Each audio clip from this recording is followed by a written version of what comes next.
Welcome back, Heat Seekers. Hopefully, Week 12 being in the books was a good thing for your IDP squads. If it wasn't, let's see if we can help you out here. We got some IDP waiver wire pickups. Mr. Kraig, as always, is bringing us some good quality, delicious IDP content to taste.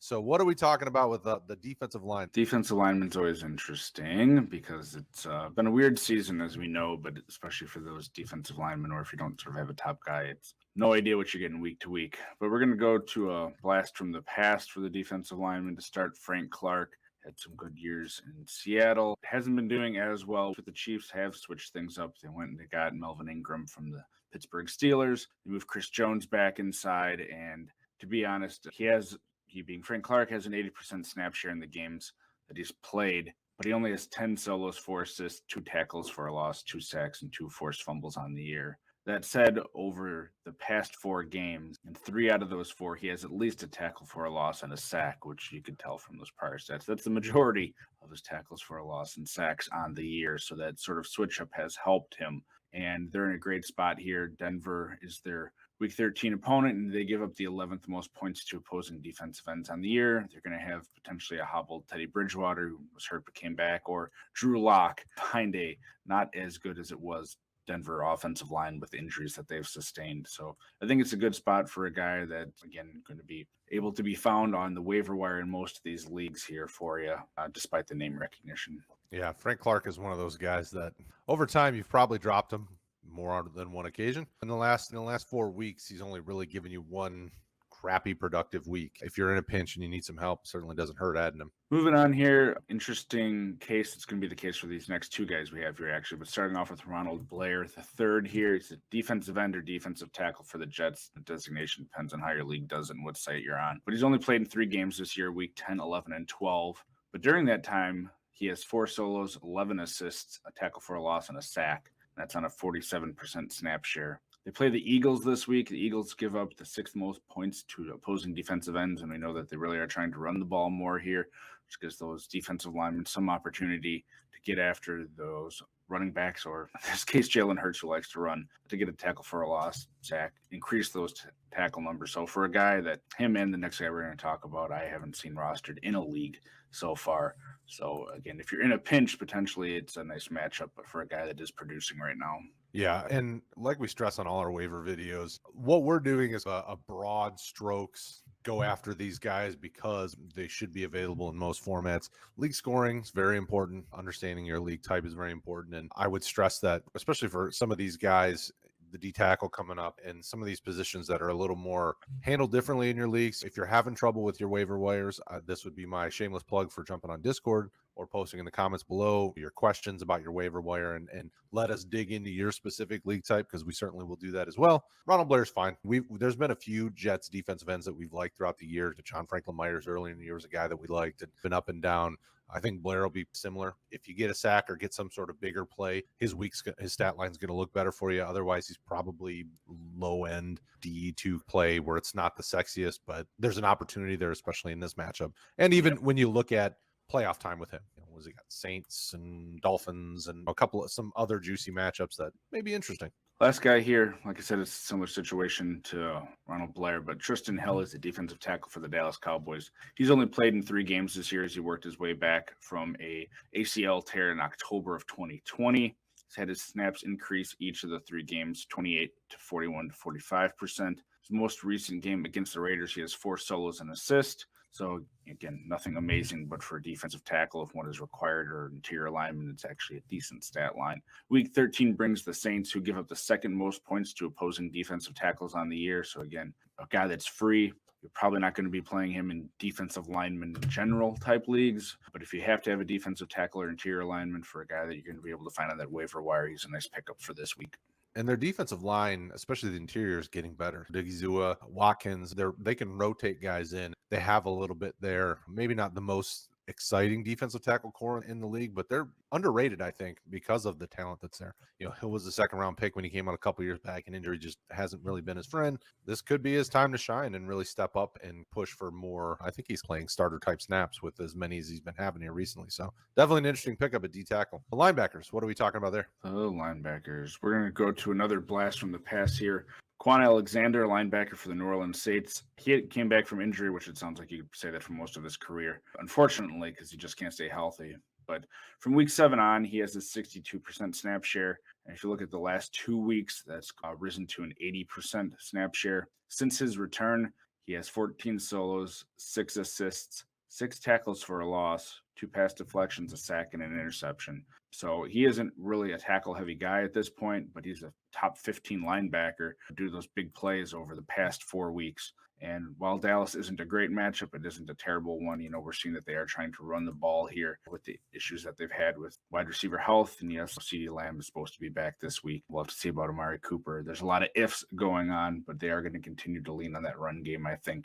And Quan has been producing lately here. And for a guy that's been forgotten in most leagues and by most people due to those injuries, ride the hot hand with him. Yeah, I don't hate the play. And over the last 5 weeks, he's had some pretty startable weeks, all but like one of them. I don't think he played well against. I would have to check. It was like his second week back from injury. Was it Falcons? I think the Falcons he didn't play well, if I remember. But otherwise, he's had pretty successful weeks. So definitely one of those guys that should get you a pretty solid amount of opportunity for fantasy production. Yeah, and that's one of those things too where you sit there and look at matchup wise. Atlanta has not given up a lot of points to opposing linebackers this year. They're sort of in that bottom third.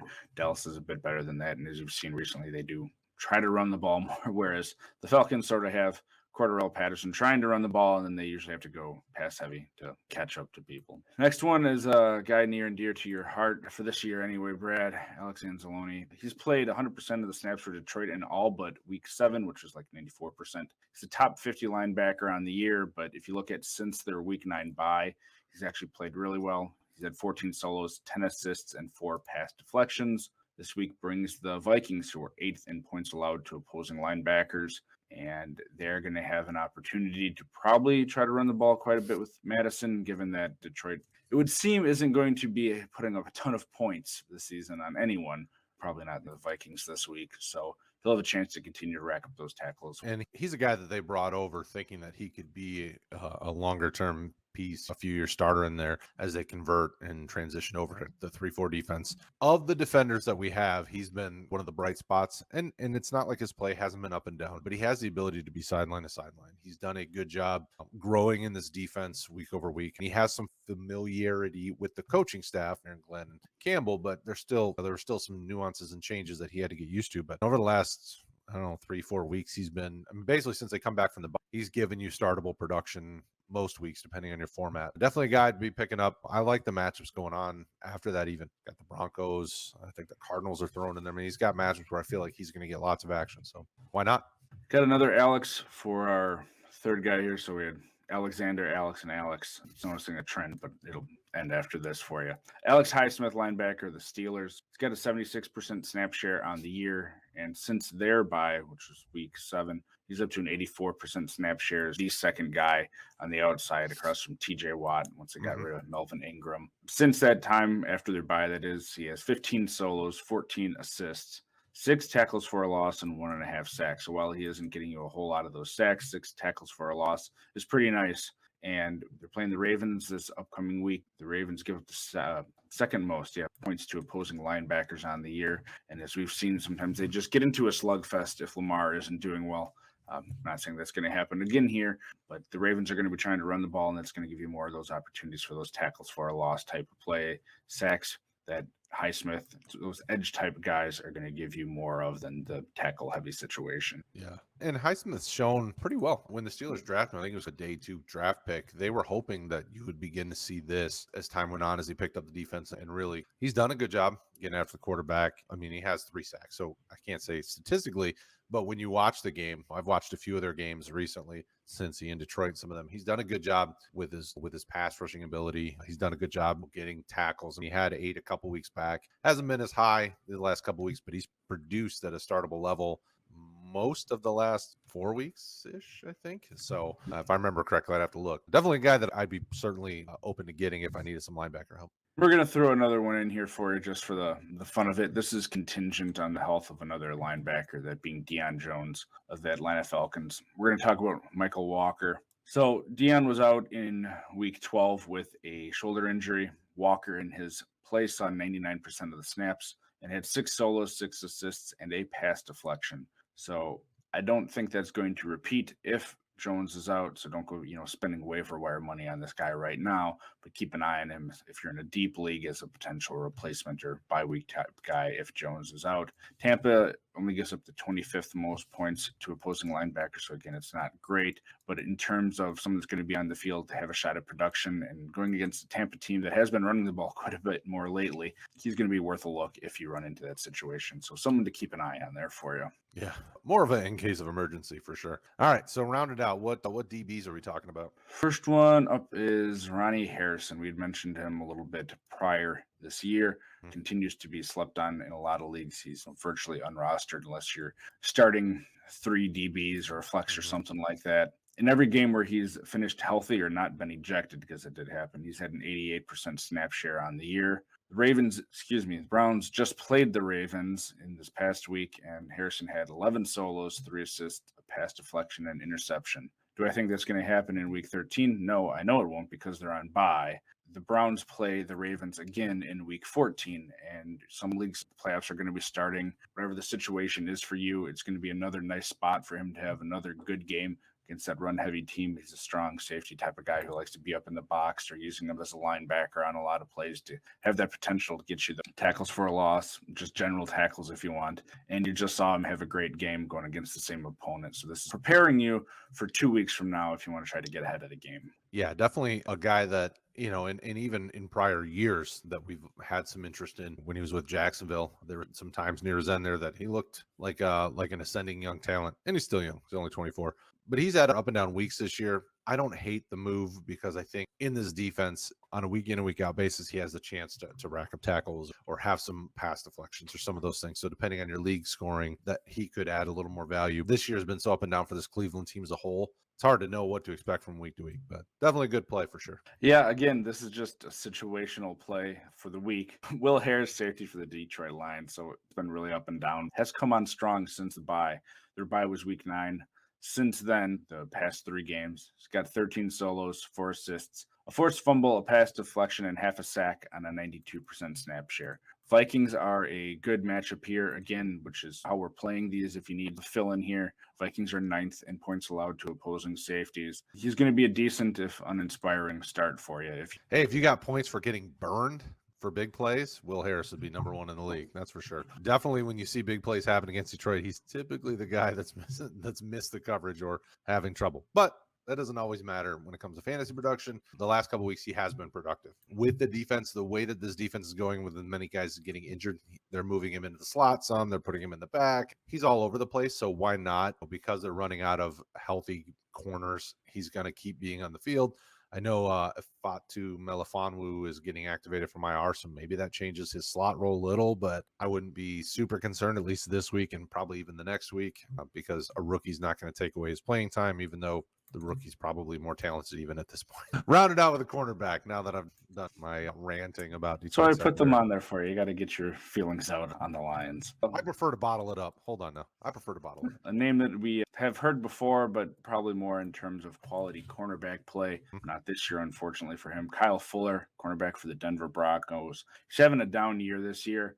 Generally, quality corners don't appear on these IDP lists for us because they don't get as much attention unless you're used all over the field like a Marlon Humphrey or Jalen Ramsey. Have been more so. Humphrey throughout his career, Ramsey more so this year. And Kyle Fuller really hasn't had a great year IDP-wise anyway that you would be using him in terms of the points that he has. But he has a 95% snap share on the year and games that he started and finished without an injury. He's coming off a great game against the Chargers. He had 8 solos and assists, 1 assist, and a tackle for a loss. Chargers are 3rd in points allowed to opposing cornerbacks. This next week, the Broncos are going to be playing the Chiefs, are 1st in points allowed to opposing cornerbacks. So it's another great spot for a guy that is going to have the ball thrown his way. And he's shown that when the matchup is right, he's going to be able to get you points. And for a guy that's overlooked either because of that name recognition or just because of general poor play this year, it's going to be another good week for him here, I think. And I'm glad we caught that and I made the stupid mistake on the name of the player and the team, because I would have gone on a rant about how Kendall Fuller is one of the top IDP players in fantasy right now, and I'd have been way off.